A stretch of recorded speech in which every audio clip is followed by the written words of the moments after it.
बिहार के गया के मानपुर पटवाटोली में पावरलूम के खटखट की आवाज़ चारों पहर गूंजती रहती है।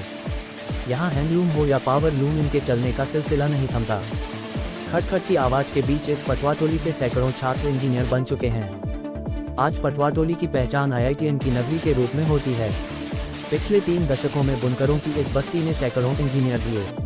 अब वृक्ष बी द चेंज नए इंजीनियर बना छोटे बच्चों को पढ़ाई के साथ साथ एक्टिविटी सेंटर्स कर साइंटिस्ट बनने की राह दिखा रहे हैं।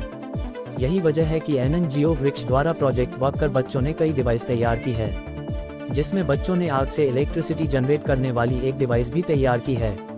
कचरे को जलाकर इलेक्ट्रिसिटी जनरेट किया जा रहा है। IITN की नगरी है पटवाटोली। पटवाटोली बुनकरों की बस्ती है, लेकिन अब इसकी पहचान IITN की नगरी के रूप में होती है। बुनकरों की इस बस्ती में पावर लूम हैंडलूम 24 घंटे चलते हैं। खटखट की आवाज़ चारों तरफ से होती है, लेकिन इस आवाज़ से बिना विचलित हुए इस पटवाटोली के छात्र लगातार इंजीनियर बन रहे हैं। हर वर्ष पटवाटोली से छात्र सफल होकर इंजीनियर बनते हैं। इसका सिलसिला जारी है, लेकिन अब एक बड़ी पहल हो रही है। यहाँ सफल होने वाले छात्र इंजीनियर बनकर अब छोटे छोटे बच्चों का भविष्य संवार रहे हैं। इस तरह नौनिहालों की पौध को सींचने की एक बड़ी पहल अपना भविष्य संवार चुके इंजीनियरों के द्वारा की जा रही है। देखिए राजू कुमार की रिपोर्ट, गया बिहार से। मेनली ये वृक्ष बी द चेंज 2013 से हम लोग स्टार्ट किए, और इसके पीछे रीज़न यही था कि कुछ हम लोगों का फ्रेंड जो है, जब हम क्लास 7 में थे हम लोग, तो कुछ फ्रेंड छोड़ दिया था पढ़ाई, आर्थिक स्थिति अच्छे नहीं थे इसीलिए, तो इसलिए स्टार्ट किए। और उसी दिन से हम लोग का एक प्रण था कि कोई बच्चा ऐसा नहीं होना चाहिए इस पटवाटोली या आसपास के जो हमारे समाज हैं कि पैसे नहीं रहने के कारण वो मतलब पढ़ाई छोड़ दें।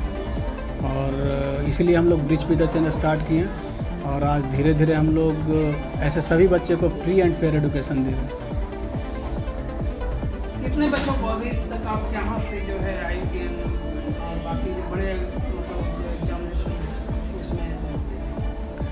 अगर देखा जाए तो पिछले साल की बात किया जाए, पिछले साल तो 40 बच्चे थे हमारे पास, तो 19 बच्चे का IIT हुआ था। और पिछले साल देखा जाए तो 11 बच्चे का IIT हुआ था, और इस साल भी बेहतर ही रिजल्ट आएगा। और अगर NIT का बात करें तो NIT तो बहुत लोग जा चुके हैं, नंबर बताना तो बात नहीं। कोई सरकार सहायता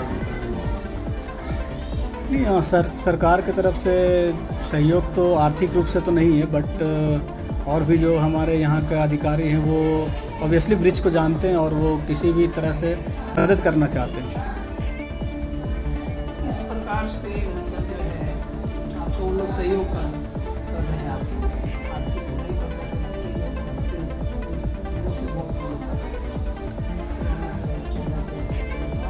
अगर देखा जाए तो CSR एक्टिविटीज़ की तरफ से देखा जाए तो हमारे पास जो अभी स्टेट बैंक ऑफ इंडिया था, तो आकर के यहाँ पे बेंच वगैरह, या फिर हमारे पास तो डिजिटल क्लास का सुविधा नहीं थी, तो वो हम लोग को मुहैया करवाएं वो।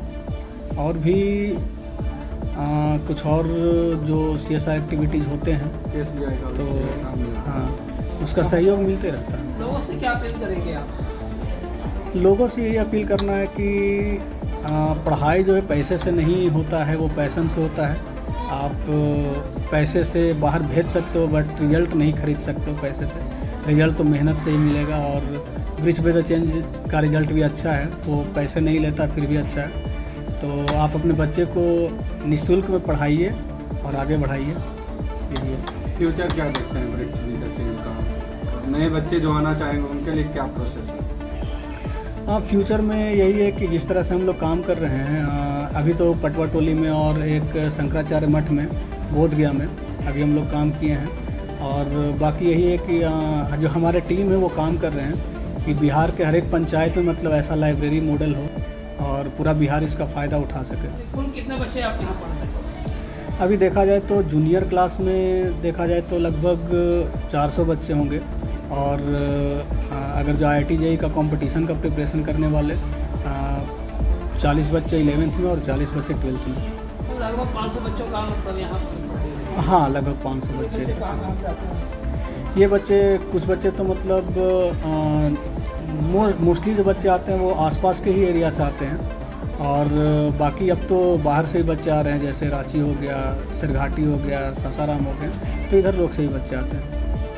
आवासीय व्यवस्था में उनको दिया जाता है? हाँ, यहाँ पे रहने के लिए व्यवस्था दिया जाता है, वो भी निःशुल्क ही है, सब दिया रात जाता में है। भी पढ़ाई होती है। हाँ, यहाँ पे बच्चे दिन में भी पढ़ाई करते हैं, 7:30 बजे से आकर के 5:30 बजे तक रहते हैं, और फिर वो खाना खा करके फिर रात में भी यहाँ पे सुविधा मिलती है उनको पढ़ने की। अच्छा, मेरा नाम Chandrakant Pateshwari, founder of BRICS with the change.